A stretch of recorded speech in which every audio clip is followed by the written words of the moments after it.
The emergency signal cut through the normal chatter of the Galactic Council monitoring station like a knife. 4 hands moved quickly across his console as the transmission came through. His species had worked communications for 300 years, but he had never heard a distress call this desperate. "Please, anyone who can hear this," the voice crackled through the speakers. "This is Prime. We are under attack. The Dominion has breached our outer defenses. 50 warships are in orbit. Our shields will fail within hours. Our people are dying. Please, we need help." Immediately routed the call to the council chamber. Within minutes, representatives from a dozen species gathered in the meeting hall. They watched as the transmission replayed on the main screen. There were peaceful traders and engineers. Everyone knew them. Everyone liked them. But liking someone and risking ships to save them were two different things. Ambassador as stood at his station, his 3 eyes scanning the data. They have committed 53 vessels to this attack. Prime has maybe 4 hours before complete orbital bombardment begins.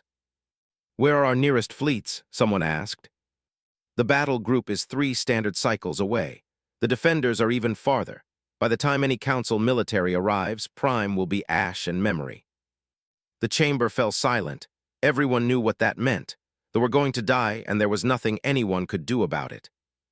"We should send the distress call to all registered species," as said quietly. "Even those on the outer edges of council space. Perhaps someone is closer." "You mean another delegate asked, his voice filled with concern.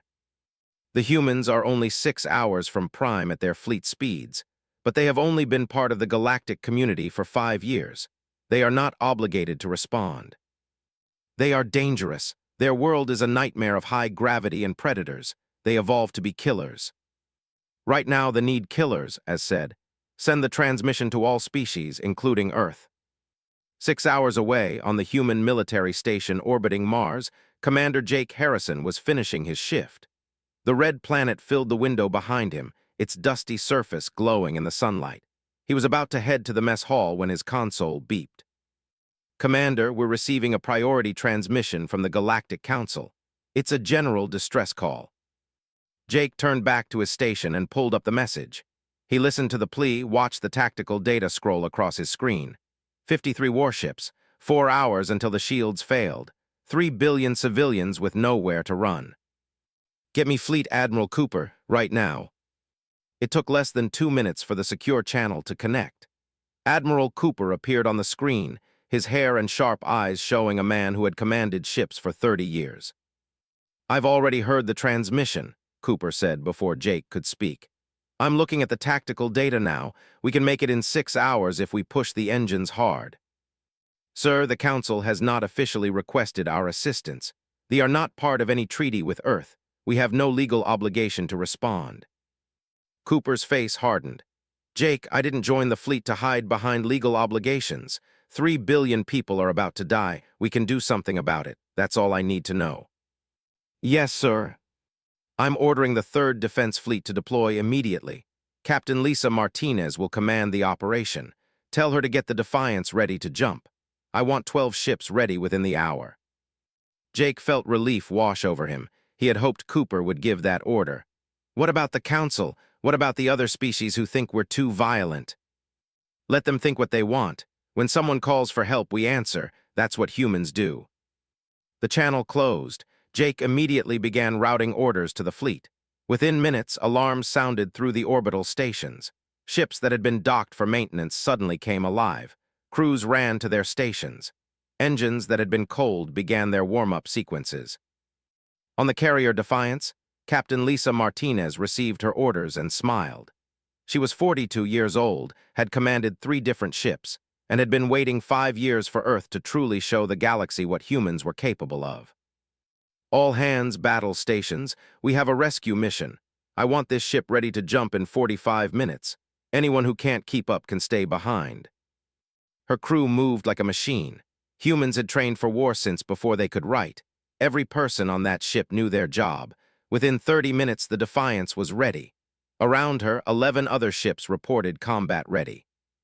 Martinez opened a channel to her fleet commanders. "Listen up. We're jumping to Prime. There are 53 hostile ships and 3 billion civilians who need our help. The galaxy thinks 12 human ships can't make a difference. We're going to prove them wrong." "What are our rules of engagement?" Commander Peters asked from the destroyer Vengeance. Simple, any ship that fires on us or continues to attack the planet gets destroyed. Any ship that retreats gets to live. We're there to protect the, not start a war. But if they want a fight, we'll give them one they'll never forget. Understood, Captain. All ships prepare for jump. Set course for prime maximum speed. We launch in 5 minutes. Back at the Galactic Council, news of the human response spread quickly. Ambassador as watched the tactical display as 12 human ships prepared to jump into faster-than-light travel. They're actually going, someone whispered. 12 ships against 53, they're going to their deaths. I said nothing. He had studied human military history when they first joined the Council. He had read about their wars, their strategies, their refusal to surrender even when defeat seemed certain. Other species saw humans as primitive and violent, as saw something different. He saw a species that had survived on a world that should have killed them. He saw beings who fought not because they loved war, but because they loved the things they were protecting. Maybe, he said quietly, or maybe they are about to learn why everyone fears. On Prime, civilian leader In stood in the command center, watching his world die. Fires burned in 3 major cities. The shields were at 30% and dropping. His people were evacuating to underground shelters, but there were not enough spaces for everyone. Sir, we're receiving a transmission from the Galactic Council. Tell them we need help now, not sympathy. Sir, it's not sympathy. A fleet is coming. Human ships, 12 of them, they'll be here in 6 hours. In felt his heart sink. 12 ships, against the Armada. The humans were brave to try, but they were coming to die alongside his people. Thank them for their courage, he said quietly. At least someone tried. In orbit above Prime, War Leader watched the bombardment with satisfaction. His species had conquered 17 worlds. The would be the 18th. They had good technology, useful ships, and valuable resources. Once the shields fell, he would take what he wanted and sell the survivors as labor. War Leader were detecting incoming ships, 12 vessels, human design. Laughed, humans, they are coming to play hero. He pulled up the tactical display. 12 ships against my armada. This will be amusing. Prepare 10 vessels to intercept. We'll swat these primitives from the stars and then finish our work here. His crew moved to obey, confident in their superiority. They had fought dozens of species and won every time. Why would humans be different? In the darkness of space, 12 human ships jumped into faster-than-light travel, racing toward a battle that would change the galaxy forever. Inside each vessel, men and women prepared their weapons and steeled their minds. They were going to be outnumbered. They were going against an enemy with more ships, and space tore open like a wound as the human fleet dropped out of faster-than-light travel. The Defiance emerged first, followed quickly by the other 11 ships. They appeared at the edge of the system, sensors already scanning for threats. Captain Lisa Martinez sat in her command chair, eyes fixed on the tactical display. Red dots filled the screen.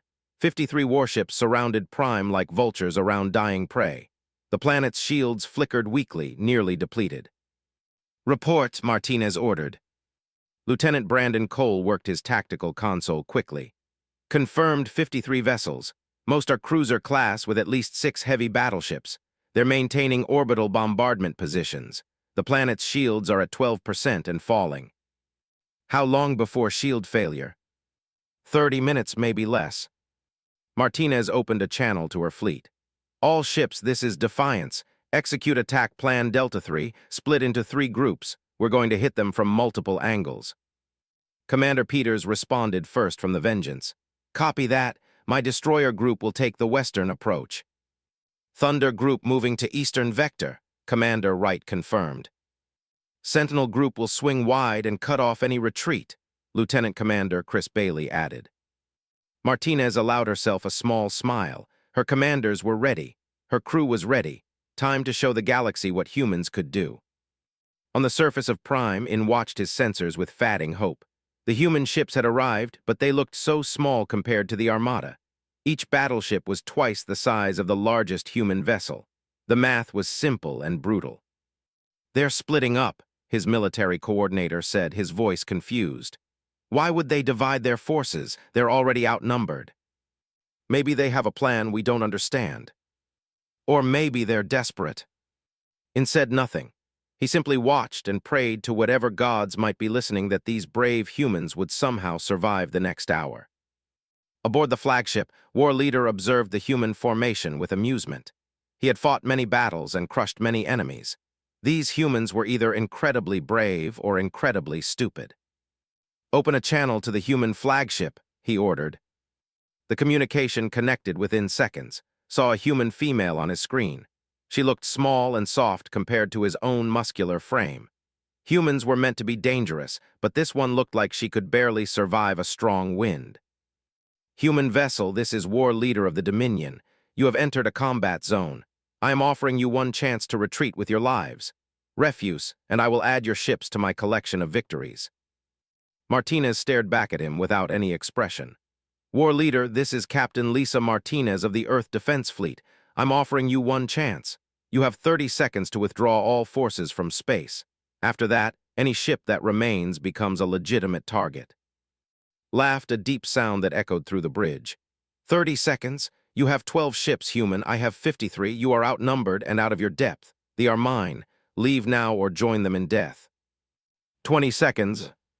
Some amusement faded. "You dare threaten me." 15 seconds. "I have conquered 17 worlds. I have destroyed fleets twice the size of yours. I am giving you mercy by offering retreat." 10 seconds. "You are fools," cut the transmission and turned to his crew. "Send 10 ships to destroy the human fleet. Kill them all. Leave nothing but wreckage." His commanders moved to obey. 10 cruisers broke from their orbital positions and accelerated toward the human ships. Their plasma cannons charged, ready to turn the small human vessels into clouds of debris. Martinez watched the ships approaching on her display. "Time's up. All ships weapons free. Show them what happens when you threaten innocent people. Helm full acceleration. Take us right at them." Lieutenant Davis's hands moved across her controls. "Ma'am, full acceleration will push us past safe limits for most species." "Good thing we're not most species. Push it." The Defiance surged forward with sudden violence. The acceleration pressed everyone back into their seats with crushing force. On any other ship crewed by any other species, that acceleration would have killed the entire crew. Bones would have snapped. Internal organs would have ruptured. But humans had evolved in Earth's high gravity. Their bodies were built to handle forces that would destroy softer beings. The other human ships matched the Defiance's speed. They moved like hunters, fast and coordinated. The ships tried to track them, but the human vessels were suddenly everywhere at once, moving at speeds that seemed impossible. The first cruiser fired its plasma cannons. Bright bolts of superheated energy lanced toward the Vengeance. Commander Peters didn't even try to dodge. His point defense systems opened up instead.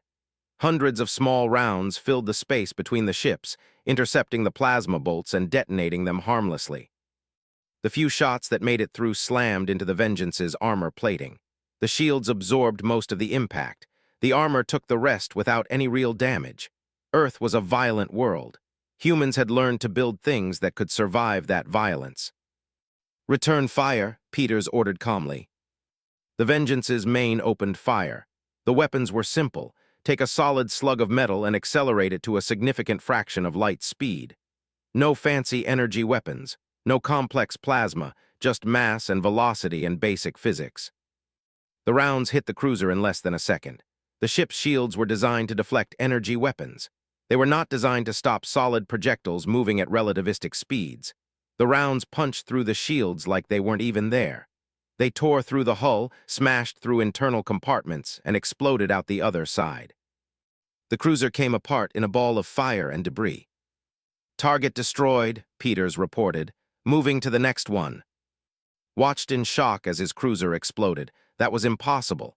The humans had used primitive kinetic weapons, were outdated technology. Energy weapons were superior in every way. Everyone knew that.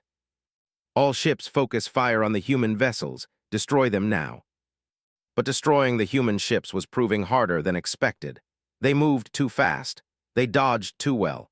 And when the did-land hits, the humans just kept coming. It was like fighting ghosts made of metal and fury. Commander Wright on the Thunder led her group in a sweeping attack on the eastern flank. 3 human cruisers against 15 ships. The numbers should have been suicide. Instead, it was in coordination. The Thunder drew fire from 5 vessels at once. Plasma bolts filled the space around her. Wright's point defense took down most of them. The ones that connected barely scratched the armor.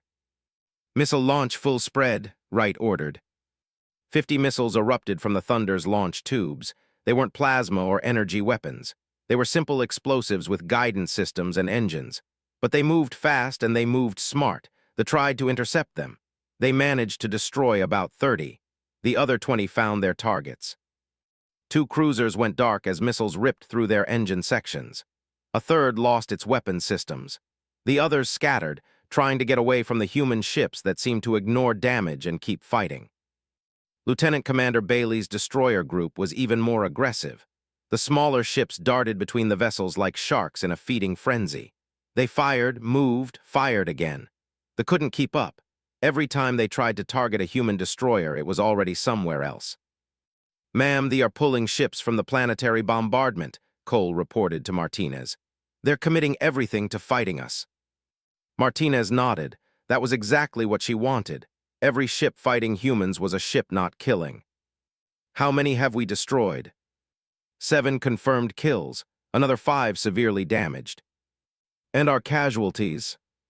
"Minor damage to 3 ships. No casualties. The weapons just aren't powerful enough to punch through our armor at these ranges." On the planet's surface, In watched the battle with growing amazement. The human ships were smaller. They were outnumbered, but they moved like nothing he had ever seen. They took hits that should have crippled them and kept fighting. They worked together like a single organism. "They're winning," whispered. "By the ancestors, the humans are actually winning." Realized the same thing at the same moment. He had lost 7 ships in less than an hour, 7 ships against 12 human vessels. This was not how battles were supposed to go. The Dominion did not lose to inferior numbers.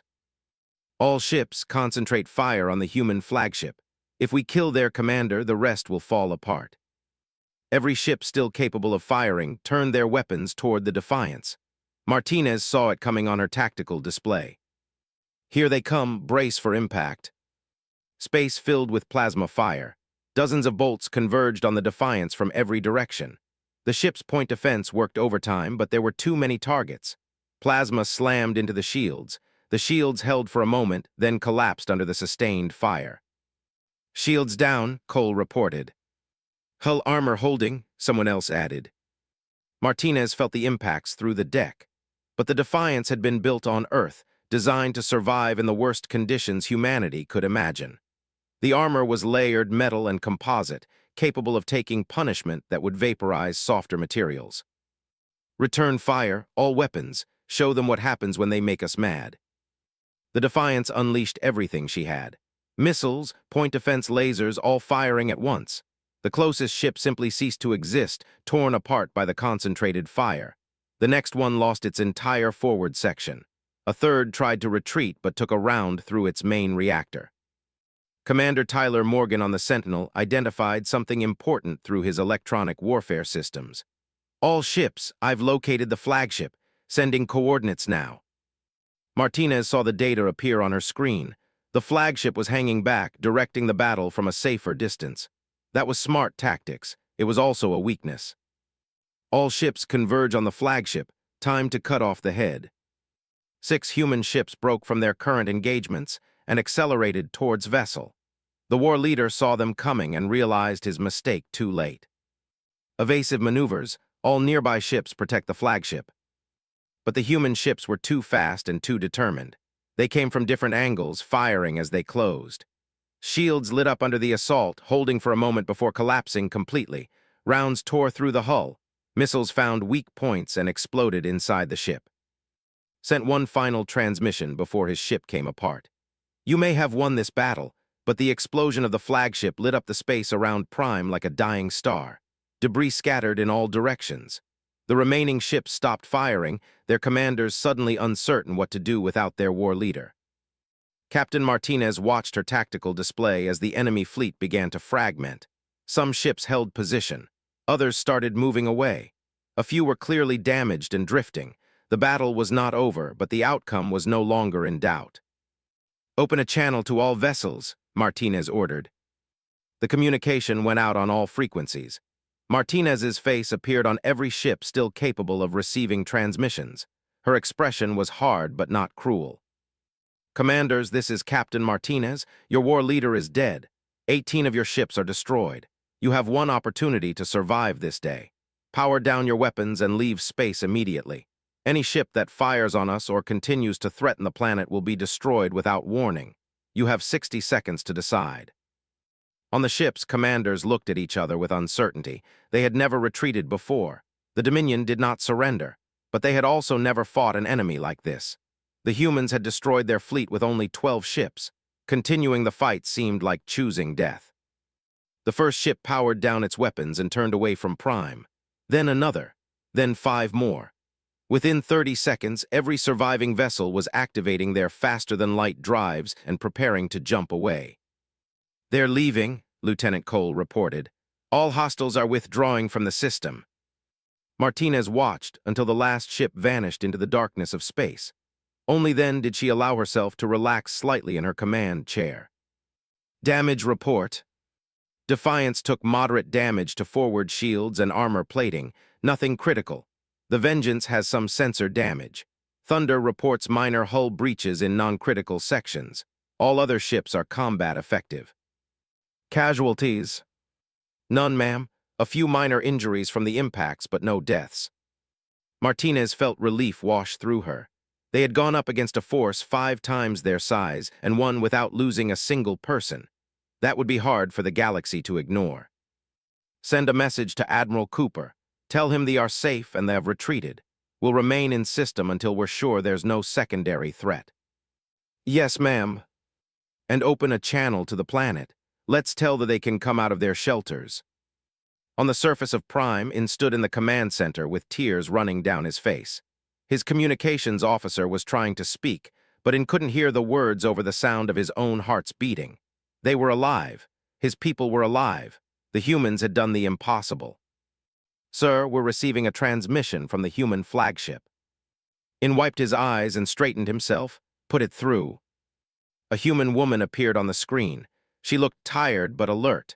There was something in her eyes that In recognized. It was the look of someone who had just fought for something they believed in. "Prime, this is Captain Lisa Martinez of the Earth Defense Fleet. They have withdrawn from your system. You are safe. Your people can leave the shelters." "Captain Martinez," In's voice broke slightly. "You saved us, all of you. We thought we were going to die. How can we ever thank you?" "You don't need to thank us. You needed help. We were close enough to provide it, that's all." "But you were outnumbered. You risked your lives for people you don't even know." Martinez smiled slightly. "On Earth, we have a saying, all it takes for evil to win is for good people to do nothing. We couldn't just do nothing, not when we could help. Please, you and your officers must come to the surface. Let us show you our gratitude properly. Our people want to meet the ones who saved them." Martinez glanced at Cole, who nodded. "We'd be honored. Give us a few hours to secure the area and make sure there are no remaining threats. Then we'll send a shuttle down." The communication ended. In immediately began organizing a reception. Word had already spread through the cities that the humans had won. People were coming out of the shelters, looking up at the sky where human ships now orbited instead of vessels. Children who had been crying in fear were now laughing. Families who had said goodbye to each other were embracing in joy. "This will be remembered forever," said quietly, "the day that came to save us." 3 hours later, a human shuttle descended through Prime's atmosphere. Martinez had brought several of her senior officers, including Lieutenant Cole, Commander Peters, and Dr. Foster. As the shuttle landed in the capital city of Aura, they could see thousands of gathered to greet them. The shuttle door opened. Martinez stepped out first, followed by her officers. They were tall and slender with blue skin and large, dark eyes. They looked delicate compared to the humans in their military uniforms, but the expressions on their faces were universal: gratitude, relief, and wonder. In approached the humans, moving slowly as if approaching something precious. He stopped a few feet away and placed his long-fingered hand over his chest in what Martinez guessed was a gesture of respect. "Captain Martinez, on behalf of 3 billion, thank you. You and your crew have given us back our future." Martinez returned the gesture as best she could. "We're glad we got here in time. How many casualties did you take before we arrived?" 14,000 in the orbital strikes. Far fewer than we feared. Without you, it would have been everyone." The crowd behind In erupted in cheers. Martinez felt uncomfortable with the attention. She was a soldier, not a hero. She had just done her job. And led the humans into the government hall, a beautiful building with high ceilings and walls that seemed to glow with soft light. Inside, leaders and scientists had gathered. There were refreshments laid out, though Martinez wasn't sure if humans could safely eat any of it. Please sit, we have so many questions. The galaxy has called your people for years. We were taught to fear you, but you came to save us. Why? Martinez sat in a chair that was slightly too tall for her frame. I think there's been a misunderstanding about humans. Yes, we come from a harsh world. Yes, we're capable of violence, but that doesn't mean we enjoy it. Earth's history is full of terrible wars. We nearly destroyed ourselves several times, but we learned from those mistakes. We learned that being strong doesn't mean you have to hurt others. It means you can protect others. Dr. Foster leaned forward, speaking in a gentle voice. Our evolution made us tough, but our choices make us who we are. We choose to help, not harm.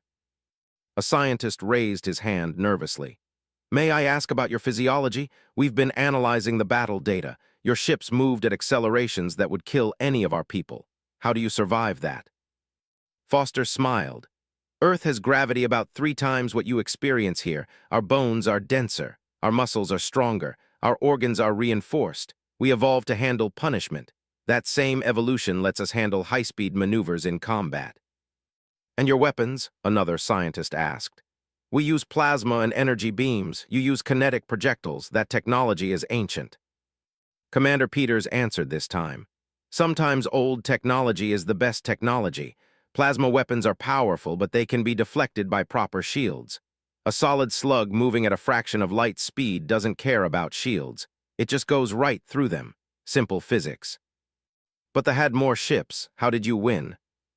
Martinez fielded that question. Numbers aren't everything. We had better coordination, faster ships, and we were willing to take risks. Plus, we were fighting for something that mattered. Though we're just conquering for territory, that makes a difference. The conversation continued for hours. They wanted to know everything about humans. What was Earth like? How did human society work? What were their plans in the galaxy? Martinez and her officers answered as honestly as they could, trying to help these peaceful beings understand that humans were more than just warriors from a death world. Eventually, In raised a more serious topic. Captain, we've received transmissions from the Galactic Council. They want to know what happened here. Some of the member species are concerned about human military power. They fear you might use your strength to dominate others. We're not interested in domination, Martinez said firmly. We have plenty of problems back on Earth without adding other species to worry about. We responded to your distress call because it was the right thing to do. If that makes some species nervous, that's their problem. The Council ambassador, has been very supportive. He says you've shown the galaxy what true strength looks like, but others disagree. They say you're unpredictable and dangerous. People fear what they don't understand. Hopefully, today showed them that humans can be trusted. We're not the monsters they think we are. Back on Earth, Admiral Cooper sat in the Defense Command Center, reading reports from the battle. His aide commander stood nearby with a tablet full of incoming messages. The Galactic Council wants a full report on the engagement. They're also requesting that we don't take military action without consulting them first. Cooper snorted. They want us to ask permission before saving lives? That's not going to happen. There's more, sir. We're getting messages from other species, dozens of them. They're all asking the same thing. They want to know if Earth would help them too if they were attacked. Cooper looked up from his reports. How many messages? 37 so far. Most of them are smaller species that have been bullied by larger empires. They see what we did for thee and their hopping will do the same for them. We can't protect the entire galaxy. I know, sir, but we also can't ignore people who need help. Cooper was quiet for a moment. The incident had opened something. For years, humanity had been trying to find its place in the galactic community. They were respected for their technology and feared for their nature. But now, they were being seen as protectors. That was a role with serious responsibilities. Set up a meeting with the other fleet commanders. We need to discuss our posture going forward. And get me a secure line to the civilian government. They need to know that Earth just became a lot more important in galactic politics. Yes, sir. Back on Prime, the celebration continued into the night. Human and got to know each other, sharing stories and finding common ground despite their different origins. Children gathered around the human officers, fascinated by these beings who had saved their world. Martinez stood on a balcony, looking up at the stars. Cole joined her after a few minutes. "Quite a day, Captain." "That's one way to put it. Do you think this changes things? For humanity, I mean." Martinez considered the question carefully. "I think we just showed the galaxy that we're not what they expected. We're not conquerors. We're not mindless brutes. We're people who will fight when necessary to protect the innocent. Yes, that changes things. The question is how much." "The crew is proud, ma'am. We all are. We made a difference today." The Third Fleet remained in orbit around Prime for 3 more days. Engineers worked to repair the minor damage to several ships. Medical teams visited the planet to help treat the wounded from the bombardment. And everywhere humans went, gathered to thank them and simply be near the beings who had saved their world. Captain Martinez used the time to establish basic protocols between human and forces. If the returned, or if any other threat appeared, they needed to know how to coordinate with human ships. It was practical work, but it also built trust between the two species. On the 4th day, Admiral Cooper sent new orders. The fleet was to return to Earth for debriefing and repairs. Martinez gathered her officers for one final meeting before departure. "We have to leave," Martinez explained as they stood in the government hall. "But we'll be back to check on you, and if you ever need help again, just call. Earth will answer." In's large eyes glistened with emotion. "You have given my people more than safety, Captain. You have given us hope. For years, we watched as aggressive species conquered peaceful ones. The Galactic Council talked and debated but rarely acted. We believed that might was the only thing that mattered in this galaxy. You proved us wrong.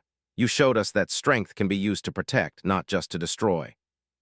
That's all we want to be, protectors, not conquerors. Then you are welcome among the people forever. Our children will learn your names. Our historians will record what you did here. And if Earth ever needs friends, you will find us ready to stand with you." The humans exchanged formal farewells. As Martinez's shuttle lifted off from the surface, thousands have gathered to watch it go. They waved, a simple gesture that needed no translation. The journey back to Earth took 2 days. When the fleet emerged near Mars, they found a hero's welcome waiting. Ships from every branch of Earth's military had gathered to greet them. Messages of congratulations poured in from across human space. The crew of the Third Fleet had done something historic. Martinez and her senior officers were immediately summoned to Earth for a full debriefing. They sat in a secure conference room with Admiral Cooper, several high-ranking military officials, and representatives from the civilian government. "Let's start with the basics," Cooper said, bringing up a holographic display of the battle. "You engaged 53 vessels with 12 ships. You destroyed 18 enemy vessels and forced the rest to retreat. You suffered 0 casualties and only minor damage. How?" Martinez stood and walked through the tactical display, explaining their strategy. "We used speed and coordination. They expected us to either run or charge straight at them. We did neither. We split into 3 groups and attacked from multiple angles. That forced them to divide their attention." "What about their weapons?" Intelligence reports suggested plasma cannons were highly effective. "They are effective against most species, but our ships are built tougher. Earth's high gravity means we need stronger materials just for basic construction. That same construction lets us take hits that would cripple other vessels. Plus, our point defense systems were able to intercept most of their fire." "And your weapons were more effective than theirs?" Commander Peters answered this time. "Yes, sir. They rely on energy weapons and plasma. Those are powerful, but they can be deflected by proper shielding, or use solid projectiles at extreme velocities. Their shields weren't designed to stop kinetic weapons. We punched right through them." One of the civilian representatives, a woman named Carter, spoke up. "I'm more interested in the political implications. Captain Martinez, you made contact with an alien species and engaged in military action without consulting the government or the Galactic Council. Some people are concerned about that." Martinez met her eyes steadily. "Ma'am, they had 4 hours before they would have killed everyone on that planet. There wasn't time for committees and debates. We had the ability to help, so we helped. I don't regret that decision." "I'm not criticizing, Captain. I'm trying to understand the situation we're now in. The galaxy has spent 5 years viewing us with suspicion. Now they've seen what we can do in combat. Some species are terrified. Others are asking for our help. How do we navigate that? Admiral Cooper leaned forward.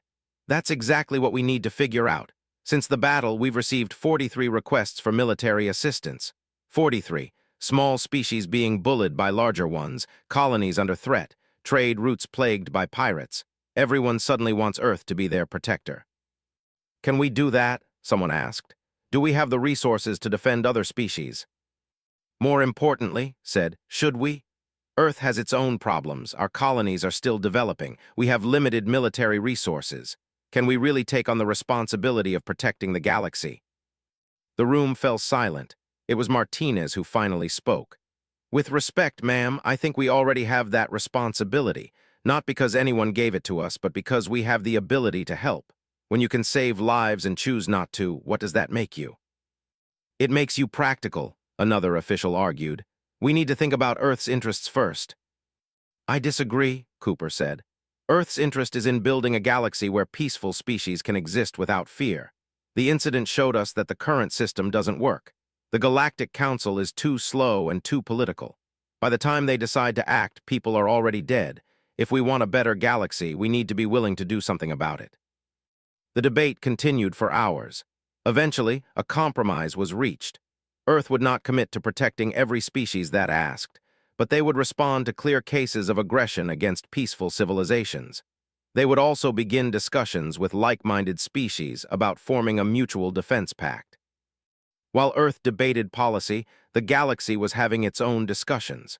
The Galactic Council called an emergency session to address the incident. Representatives from dozens of species gathered in the Great Chamber on the Council. Ambassador as stood at his platform, his three eyes scanning the assembly. The matter before us is simple. The people called for help. The Council was unable to respond in time. The humans answered that call and saved 3 billion lives. Now we must decide how to address this situation. A delegate from the collective spoke first. The humans acted without authorization. They engaged in military action in a system outside their territory. This sets a dangerous precedent.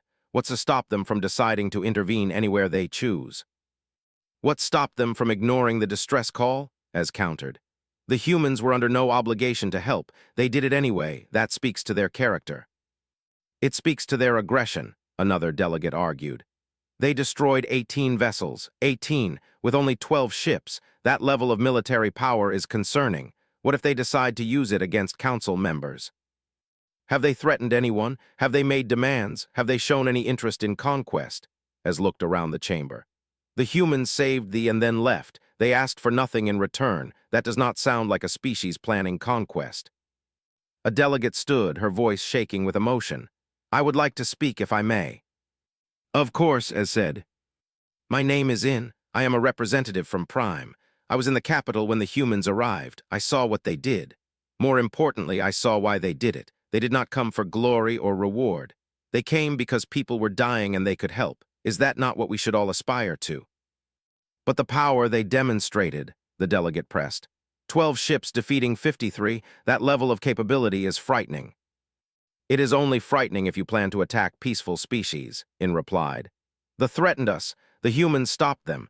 If you have no plans to threaten innocent people, why do you fear human strength? The question hung in the air. Several delegates shifted uncomfortably. The truth was that many council species had grown comfortable with the status. They benefited from the system as it was. The humans represented change, and change was always uncomfortable. I propose a formal recognition, as said. Let the council officially thank the humans for their intervention on behalf of the people. Let us acknowledge that they acted honorably and effectively, and let us begin discussions about how to better protect peaceful species from aggression. The vote was close, but it passed. The Galactic Council would formally thank Earth for saving Prime. It was a small gesture, but it represented a shift. The humans were no longer just the feared on the edge of civilization. They were recognized protectors. News of the Council's decision reached Earth within hours. Admiral Cooper read the formal statement with a slight smile. It was a start. Now came the harder work of building something lasting. Get me Ambassador Danny Clark, Cooper told. We need to discuss next steps. Danny Clark was Earth's representative to the Galactic Council. He was a career diplomat who had spent the last 5 years trying to build bridges between humanity and other species. The incident had given him more credibility in a few days than he had earned in years of careful negotiations. "Admiral," Danny greeted when the secure channel connected. "Congratulations on a successful mission." "Thank you, Ambassador. What's the mood at the council?" "Mixed. About a third of the delegates are genuinely grateful for what we did. Another third is nervous about our military capabilities. The final third doesn't know what to think." "And the requests for help, have they slowed down?" "No, sir. We're up to 51 now. Everyone with an aggressive neighbor is suddenly interested in human friendship." "We can't help them all." "I know, but we should help some of them. I've been analyzing the requests. There are about 8 species that are in situations very similar to the peaceful civilizations facing imminent threats. If we could form a coalition with them, a mutual defense pact, we could create real stability." Cooper considered this. A coalition, not just humans protecting everyone, but a group of species protecting each other. "Exactly. We provide the military strength they lack. They provide legitimacy and additional resources. Together, we could build something that actually works."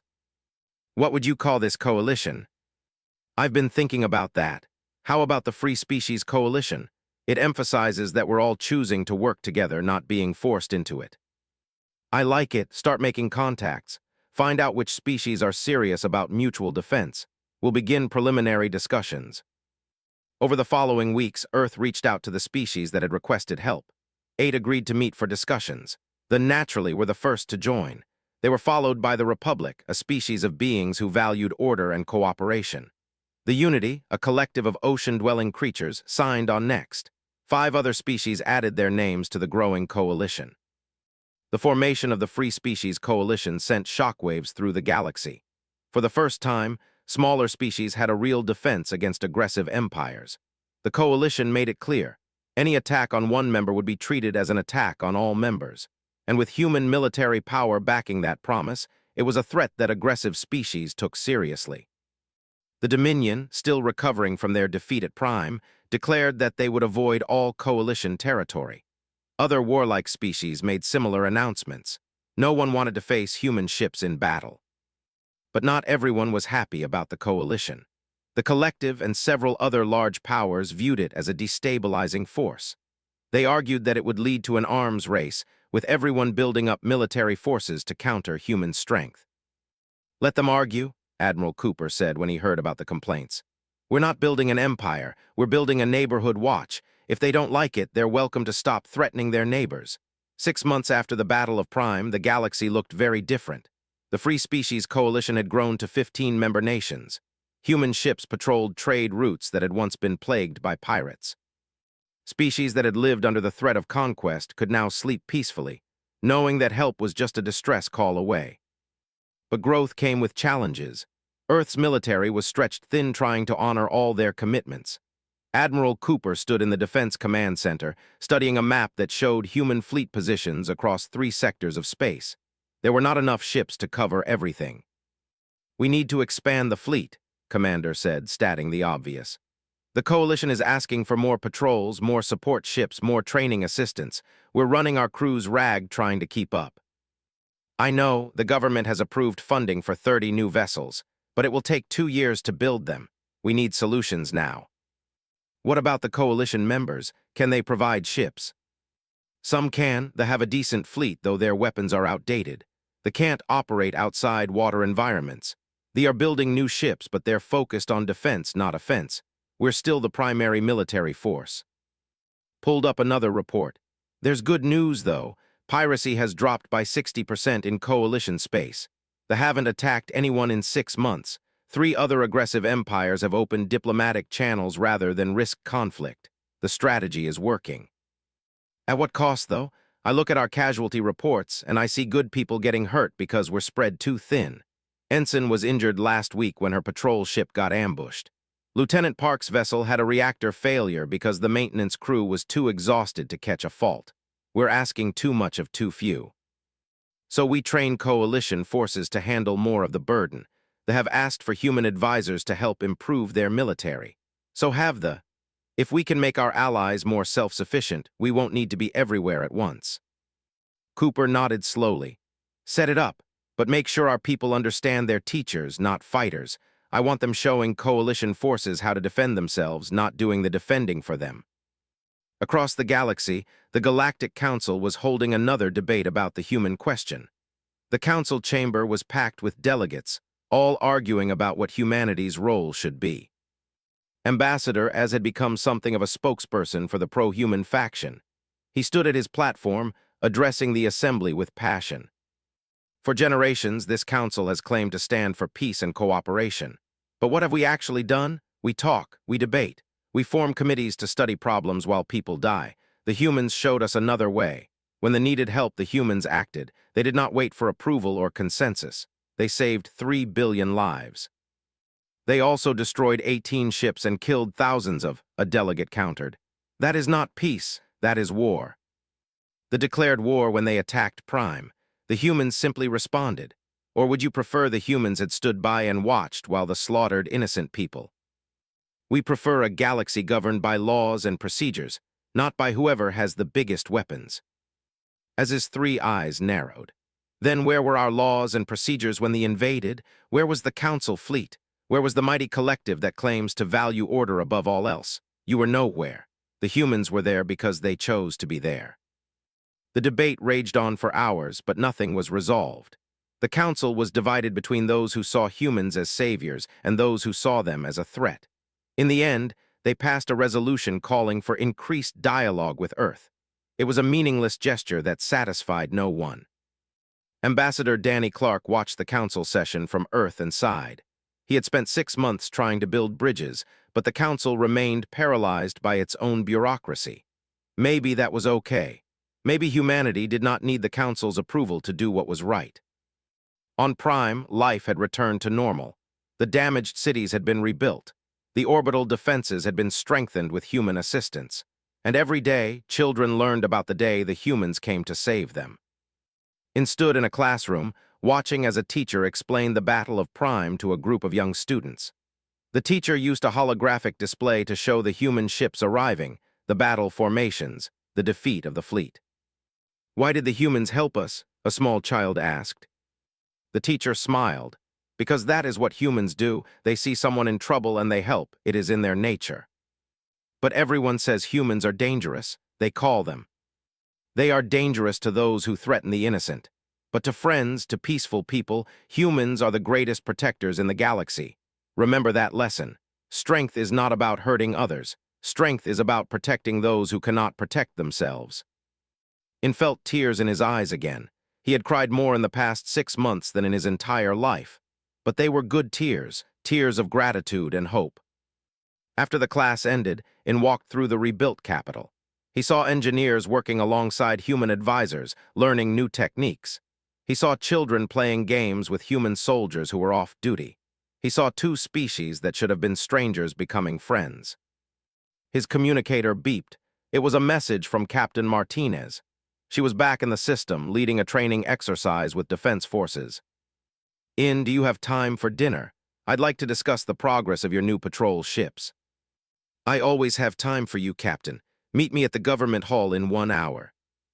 That evening, Martinez sat with and several leaders. They discussed military matters, but the conversation eventually turned to broader topics. How is Earth handling its new role? A scientist asked. Martinez considered the question. It's challenging. We never expected to become protectors for other species. We're still figuring out what that means, but we're committed to it. The coalition is growing stronger every day. Some species fear you, said quietly. They think you will use your power to dominate. I know fear is natural when you don't understand something, but actions speak louder than words. We've had 6 months to prove who we are. We've protected trade routes, stopped pirate attacks, and prevented 3 different conflicts from escalating. We haven't conquered anyone. We haven't made demands. We've just helped. And that is why the people trust you. You have shown us your character through your deeds. Back on Earth, Captain Martinez had been promoted to Rear Admiral and given command of the Second Fleet. She was training new officers, passing on the lessons learned at Prime. The lecture hall was filled with young men and women who wanted to follow in her footsteps. The most important thing to understand, Martinez told her students, is that power comes with responsibility. Every ship we command, every weapon we carry exists to protect people who cannot protect themselves. Never forget that. We're not conquerors. We're not bullies. We're the ones who show up when someone calls for help. A young officer raised her hand. Admiral, what if we're outnumbered? What if the situation looks hopeless? Martinez smiled, remembering the fleet surrounding Prime. Then you do the best you can with what you have. You be smart. You be brave. And you never give up on people who are counting on you. That's what being human means. We don't quit just because something is hard. The young officers listened intently, absorbing every word. They would be the next generation to carry humanity's values into the galaxy. Martinez felt proud knowing that Earth's future was in good hands. In the outer regions of space, the Dominion held its own discussions. The war leaders gathered in their great hall, debating what to do about the human problem. We cannot allow this defeat to stand unchallenged, one war leader argued. They humiliated us. Our reputation is destroyed. Our fleet was destroyed, another countered. 18 ships lost, our best commander dead. What more do you want to sacrifice to these humans? We need revenge. We need survival. I have studied the humans. I have watched their battles. They are not just strong. They are smart and coordinated. Fighting them is suicide. Then what do you suggest? That we hide like cowards? I suggest we avoid them. There is a large galaxy, plenty of species to conquer that do not have human protection. We focus our expansion in other directions. The debate continued, but the conclusion was inevitable. They would avoid human space and their coalition allies. It was not honor, but it was practical. Dead warriors conquered nothing. 1 year after the Battle of Prime, the Free Species Coalition held its first annual summit. Representatives from all member nations gathered on a neutral world to discuss progress and plans for the future. Admiral Cooper gave the opening address. 1 year ago, 12 human ships answered a distress call. We did not know if we would succeed. We did not know if anyone would care. But we knew we had to try. Today, the coalition has 23 members. Piracy has dropped 70%. Aggressive empires are negotiating instead of attacking. We have created real change. The assembly erupted in applause and stood to speak next.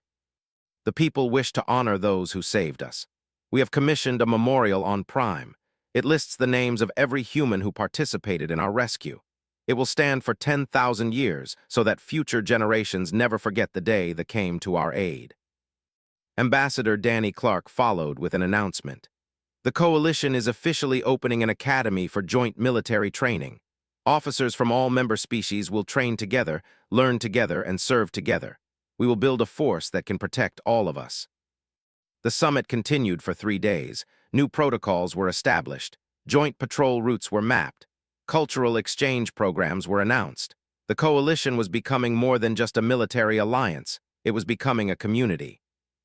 On the final night of the summit, Martinez stood on a balcony overlooking the venue. Admiral Cooper joined her, 2 leaders who had helped shape humanity's galactic future. Do you ever think about that day? Cooper asked. When you jumped into space not knowing if you would survive. Every day, it changed everything, for us, for the galaxy. Any regrets? None. We did the right thing. Sometimes that's all that matters. The Galactic Council is still debating what to do about us. Some species still think we're too dangerous. Martinez shrugged. Let them debate. We'll keep doing what we do best, protecting those who need protection. If that makes us dangerous to bullies and tyrants, I can live with that. Cooper smiled. You know what the best part is? We're showing the galaxy a different way. For too long, everyone accepted that might makes right, that the strong dominate the weak. We're proving them wrong. Strength can be used to protect. Power can serve justice. It's a simple idea, but it's changing everything. Far away on Earth, in a small town in Colorado, a young girl named Emma looked up at the night sky.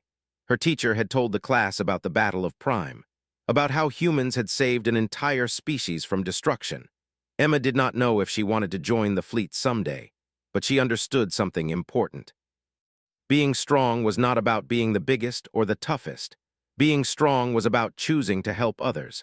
That was the lesson humanity had taught the galaxy, and it was a lesson that would echo through the stars for generations to come. In the years that followed, the Free Species Coalition continued to grow. Human ships became a common sight throughout the galaxy, not as conquerors but as guardians. Species that had once feared now called them friends. Children across dozens worlds learned about the day humans answered a desperate call and changed the galaxy forever. The Galactic Council eventually reformed its policies, creating rapid response protocols inspired by humanity's actions. Aggressive empires found fewer easy targets as more species joined the coalition or formed their own defensive pacts. The galaxy became safer, not through the Council's endless debates, but through the simple willingness of humans to stand up for what was right. Captain Lisa Martinez, now Admiral Martinez, looked back on her career with satisfaction.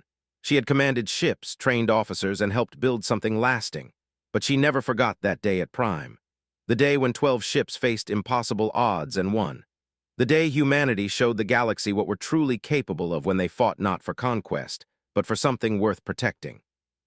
And across the stars, wherever peaceful species gathered, they told the story of the day that called for help and the answered with fury, with courage, and with the fierce determination to ensure that evil would not triumph while they had the power to stop it. The message had spread across the galaxy, carried by every species humanity had helped, every life they had saved, every world they had protected. The message was simple but powerful. When someone calls for help, humans will answer. Not because they have to, not because they expect reward, but because it is the right thing to do. That was humanity's gift to the galaxy. Not technology or weapons, but the simple understanding that true strength lies not in the ability to destroy, but in the choice to protect. And that gift would echo through the ages, changing the galaxy one saved world at a time.